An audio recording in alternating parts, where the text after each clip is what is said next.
arrived at the shop before dawn.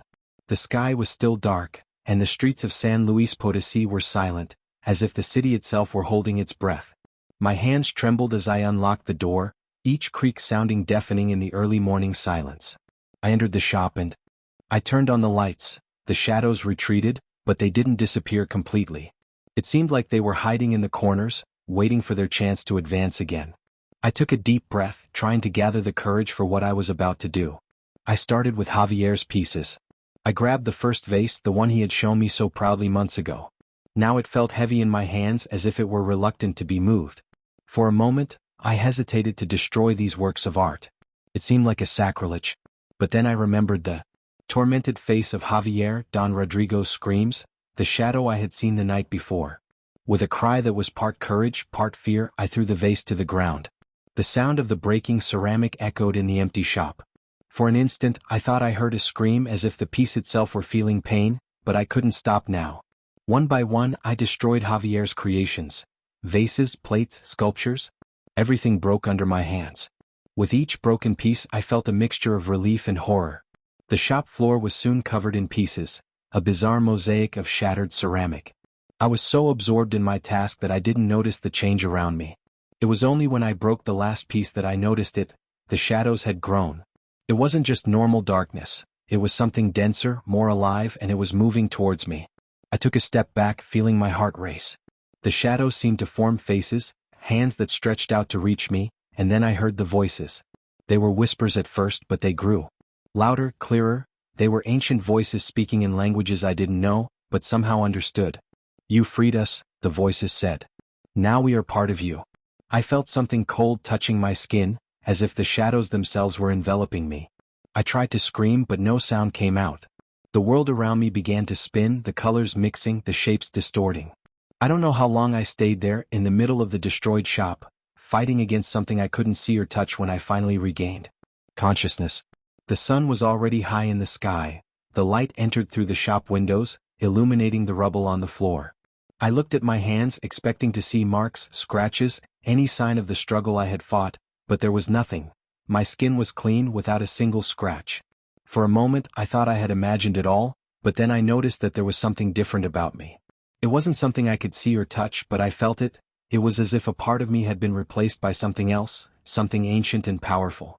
I left the shop that morning, feeling like a different person. The streets of San Luis Potosí seemed the same, but I saw them with different eyes.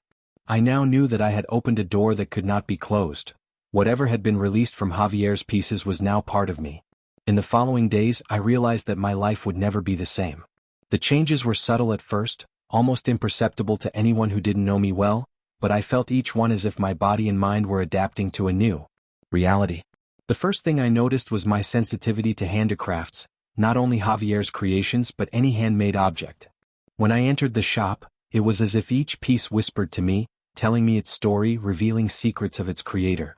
At first, I thought I was going crazy, but little by little I realized that I could use this ability. Customers were amazed when I told them minute details about the origin of each piece, things that not even the artisans had told me. Sales increased, and soon Elena's shop became a point of reference not only in San Luis Potosí, but throughout Mexico. But not everything was rosy. At night came the dreams, vivid dreams full of images of ancient civilizations, forgotten rituals, and beings that should not exist in this world. I would wake up in a cold sweat with strange symbols on the tip of my tongue and the feeling that something was watching me from the shadows. Elena noticed the change in me. "Carmen," she said to me one day, "you're different. Your eyes sometimes look so ancient."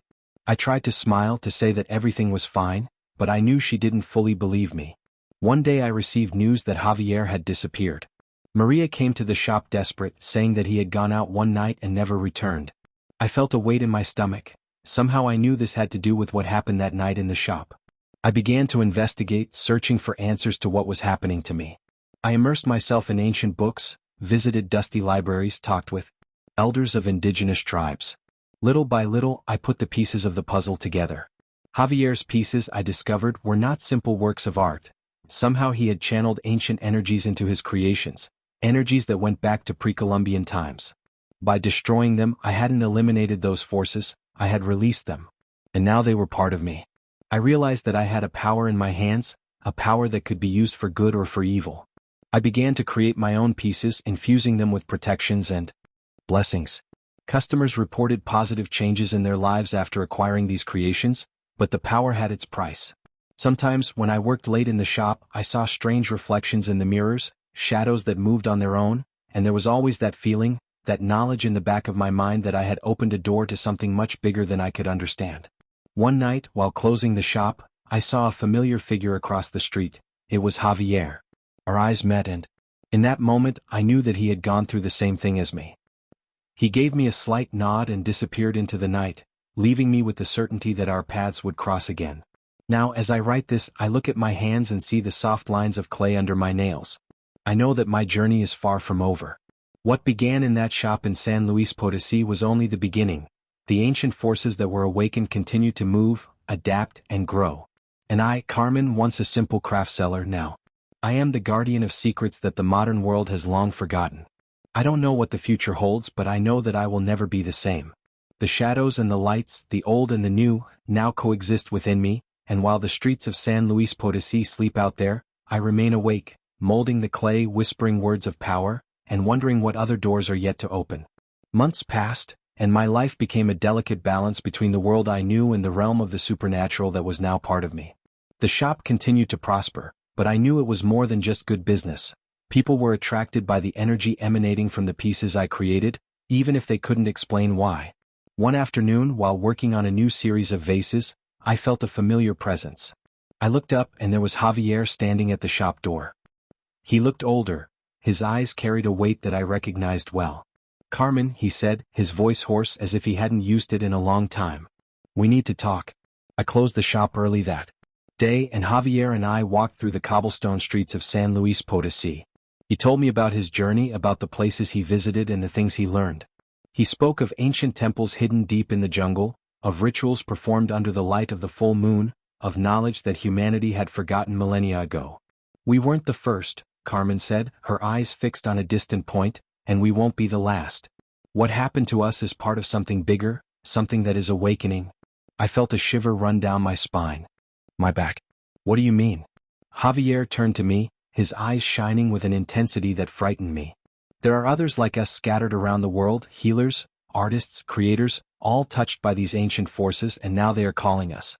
"Calling who?" He smiled a smile that didn't reach his eyes. "It's not a who, Carmen, it's a what. Something is moving in the shadows of the world, something that has been asleep for millennia, and we are the keys to its complete awakening." That night, I couldn't sleep a wink. Javier's words echoed in my mind, mixing with the whispers of the shadows that were now my constant companions. For the first time since it all began, I felt real fear, not of the unknown, but of the role I could play in this awakening. In the following days, I began to notice subtle changes around me. Customers entered the shop with knowing looks, exchanging coded words with me that I somehow understood. I received letters and emails from distant places, all speaking in metaphors about the Great Awakening and the call of the ancients. One night, while working on a new piece, I felt my hands moving on their own. When I finished, I stared in astonishment at what I had created, an intricate sculpture that seemed to change shape as I observed it. In the center, a symbol I had never seen before, which made my heart race as I recognized it. Instinctively, I realized then that I had reached a point of no return. The knowledge and power I had acquired could not be ignored or forgotten. I had a decision to make. To fully embrace this new world with all its dangers and wonders, or to try to flee, knowing that I could never truly escape what I had become. I looked out the shop window at the streets of San Luis Potosí that I knew so well. The city also seemed the same, but I knew that beneath its familiar surface ancient and powerful currents were moving, and I, Carmen, once a simple craft seller, was now at the center of it all. I grabbed the sculpture I had created, feeling its weight in my hands. I knew that my decision would affect not only me but potentially the entire world. The call of the unknown was strong, insistent. The days following my conversation with Javier were of intense reflection. The streets of San Luis Potosí, once so familiar, now seemed to whisper ancient secrets. On every corner, I knew that I could no longer ignore the call I felt within me. One night, while working on a new piece in the shop, I felt a different energy flowing through my hands. The clay seemed to have a life of its own, molding into shapes I had never seen before. When I finished, I was amazed by the result. It was an intricate sculpture full of symbols and patterns that seemed to change as I looked at it. Suddenly, the sculpture began to glow with a soft light, and I felt a powerful presence filling the shop. The shadows on the walls came to life, shimmering and twisting into impossible shapes. And then I heard an ancient and deep voice that seemed to come from everywhere and nowhere at the same time. "Carmen," the voice said, "you are the last piece of the puzzle, the moment has arrived." In that instant I understood everything. Javier's pieces, my transformation, the whispers in the shadow. It was all part of a larger plan, an awakening that was about to happen. Without hesitation I grabbed the sculpture and left the shop. The streets of San Luis Potosí were strangely empty, as if the city itself were holding its breath in anticipation.